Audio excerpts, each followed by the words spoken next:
So this is a Chickasaw Plum, aka Prunus angustifolia. It is part of the Rosaceae family. The leaf on this tree is very, very small.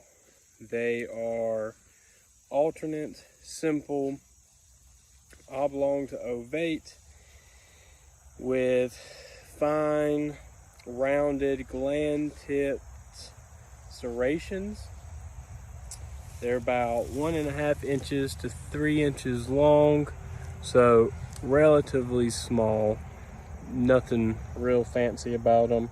The top is a shiny, darker green, and the bottom is a lighter, more duller green on the bottom.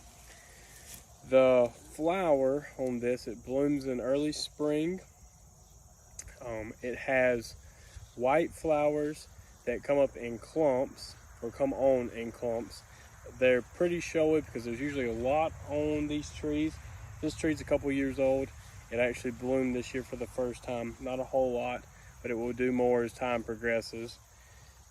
The flowers themselves have 5 petals and are white. The inside they have red-orange anthers. So then those flowers in early spring turn into a drupe. That's the fruit for this species. This drupe is yellow to red in color, round to ovate, or round to oval, excuse me. And they're about 1/3 to 1/2 inch in diameter. The flesh is really juicy on these, and they ripen in late summer, so a couple months of time from from flower to fruit. Then the twig is very, very slender on this tree. They are reddish brown in color. They have usually an exfoliating gray film on them. They have small buds that are reddish in color with some very loose scales. They're very, very small. It's very hard to see on these twigs. The leaf scars are raised, and then it says that they have possible thorny spurs. This tree does not seem to have thorny spurs. It kind of just seems to depend on the individual tree. So then the bark, it's hard to see on this, but it is initially smooth, kind of like the twigs, reddish brown, and then it has a lot of elongated lenticels. So let's see if we can see. So that's kind of what the bark looks like on this tree. That's what the twig looks like, very shiny reddish. So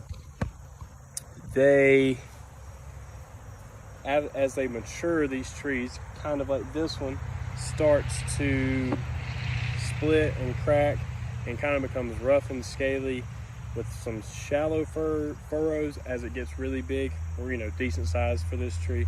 And as you can see, the form, this tree is just shy of 6'3". It's a little bit taller than me at the tallest point. So very small shrubby tree that gets up to a max of 20 foot tall in total.